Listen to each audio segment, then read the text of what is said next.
on disait que Kofi Olomide, à l'époque, lorsque Papa Wemba a fait la prison, on lui a posé une question. D'une façon ironique, il a répondu. La chanson que j'aime de Papa Wemba, il dit que la chanson où Papa Wemba disait que Bako Takaboloko, Soki Obuki Mibeko. Voilà. Donc d'une façon ironique, qu'il disait, mais il n'y a pas Obuki Mibeko aujourd'hui, qu'il aille en prison. Voilà.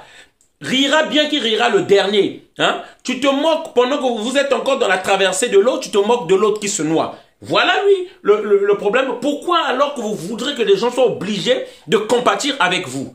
Voilà. Donc, il faut comprendre certaines choses. La vie, on rit pas des autres. Parce que ça peut aussi nous arriver. Et voilà que celui arrive. Voilà. Bonjour la famille. Bonjour la communauté. Bonjour la diaspora afrodescendante africaine.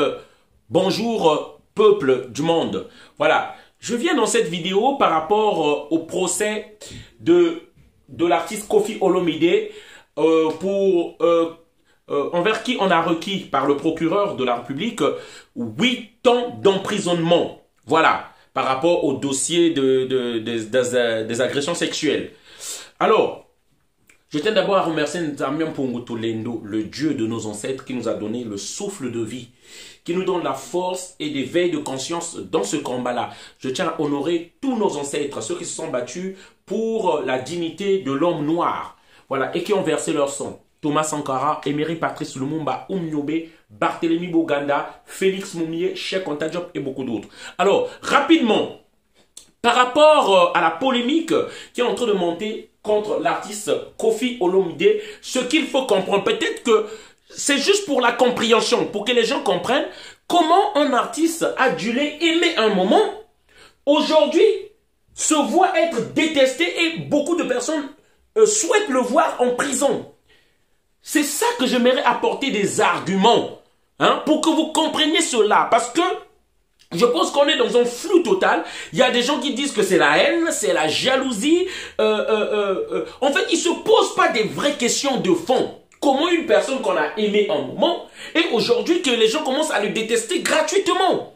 Moi, je suis du Congo-Brazzaville et j'ai des choses à reprocher aujourd'hui à Kofi Olomide. Moi-même, par rapport à cette cabale, par rapport à toutes ces polémiques-là, à un moment, j'ai senti la tristesse, la pitié envers la personne de Kofi Olomide.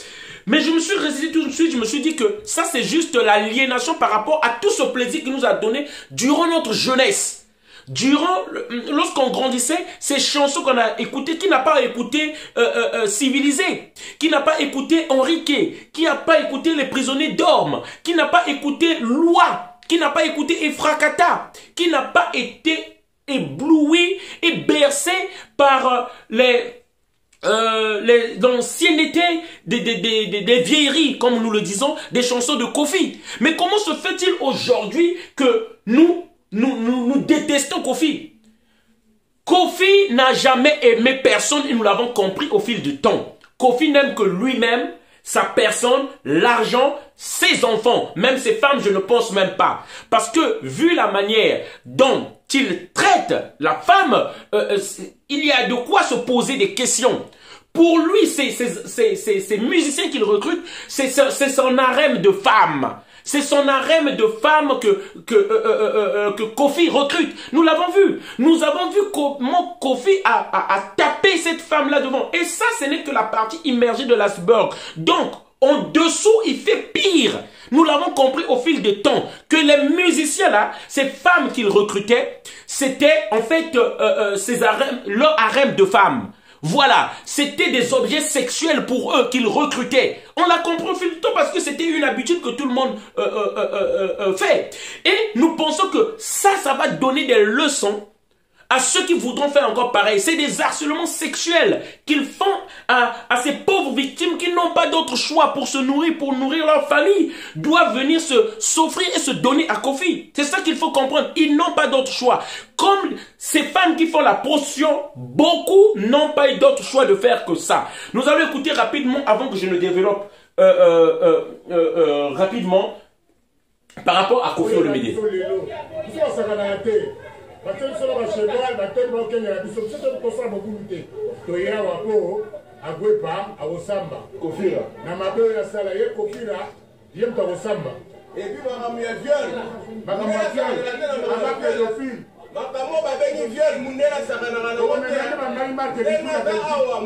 Agwepa Mumba alias Kofira alias Kofi Olomide okokweya okimaka justice ya mboka oyo. Ndenge okimaka wana yeba ke kozonga ozongi bapesaki yo pambu oyo komitika na mnoko ngando tala ngando toyebi te soki osanzama meyebaki okomelama lelo okomelama. Donc aujourd'hui, moi qui écoutais, qui aimais les chansons de Kofi, instinctivement, je commence à ne plus ne plus m'occuper de l'artiste comme Kofi. Rappelez-vous, la célèbre militante Bemba Nabourema du Togo a fait des directs contre Kofi Olomide, qui a toujours soutenu des dictateurs au Congo-Brazzaville. Au Congo-Brazzaville, Kofi Olomide a soutenu Sassou lorsqu'il a fait son coup d'état constitutionnel. Il disait que il disait ça contre les Congolais de Brazzaville. C'est-à-dire que nous n'avons pas pu arrêter Sassou. Il était avec Ndengue, l'un des plus grands tueurs du Congo-Brazzaville. Mais c'est des politiciens, c'était plus des musiciens. C'était des politiciens. Qu'est-ce qui explique une personne comme moi, je commence à détester Kofi? Posez-vous les vraies questions parce que ceux-là, les autres-là, ce sont que des vagues. Vous ne suivez que des vagues. Ce que j'appelle les vagues, c'est les fanatiques. Les fanatiques, comme on dit, le fanatisme, c'est le plus haut sommet de l'idiotie. Ils ne se posent pas la question. Ils ne voient pas le genre féminin comme eux-mêmes qu'on est en train de maltraiter. Eux, ce qui s'occupent, c'est la musique. Ne comptez pas sur ces gens-là pour changer le monde. Ils sont là, ils sont dans la jouissance. Ils veulent que jouir. Ils ne veulent que danser. Ils ne veulent que fêter. Ils ne regardent pas la réalité. Ils n'ont pas le temps de faire une analyse approfondie sur la personne de Kofi Olomide, qui n'aime que l'argent, hein? Qui n'est pas du côté des peuples. Il a été contre le peuple du Congo-Brazzaville pendant le référendum. Il a fait cette chanson-là contre le référendum, contre la position du peuple congolais qui ne voulait pas qu'on change la constitution. Il a chanté pour la campagne de Sassou Nguesso. Mais là, vous n'êtes plus. Est-ce que vous voyez des musiciens noirs, afro-américains chanter comme ça à tout moment, dédicacer à tout moment les hommes politiques? Mais faisons la différence. Il faut faire la part des chansons. On aime les chansons de Kofi. Ok, même moi aussi j'aime toujours ces dires-là. Mais ce que fait la personne de Kofi, on n'aime pas. On n'aime pas ce que fait la personne de Kofi. Il faut que l'Africain ne soit plus un être émotionnel, mais qu'il soit posé et qu'il fasse des analyses à froid. On n'a rien contre Kofi Olomide, contre Fali, contre les autres. Mais aujourd'hui, depuis que les concerts ne sont plus sur la place de Paris, cette distraction n'en est plus, nous voyons que l'homme noir est en train d'avancer. Nous parlons de la renaissance africaine. Nous parlons des marchés, supermarchés afro entre nous africains. Les Chinois en ont à Pontin, les Juifs en ont, les Arabes en H-Market, les Juifs en l'hyper cachère. Nous, on a quoi? Il est temps qu'on se réveille au lieu de continuer des distractions comme ça et on va avancer. Le message que je tiens à dire, Kofi ne mérite que ce qu'il a fait. Il est en train de payer le malheur, les larmes, la tristesse des femmes qu'il a agressées, qu'il a jetées comme des malpropres, qui n'ont pas voulu... Vous voyez ce que ça fait à une femme de faire certaines choses qu'il n'a jamais voulu de faire de sa vie, de se donner à une personne qu'il n'a jamais voulu s'il avait les moyens. Vous pensez que si ces femmes-là avaient des moyens, étaient à l'aise, elles iraient se donner comme ça à Kofi?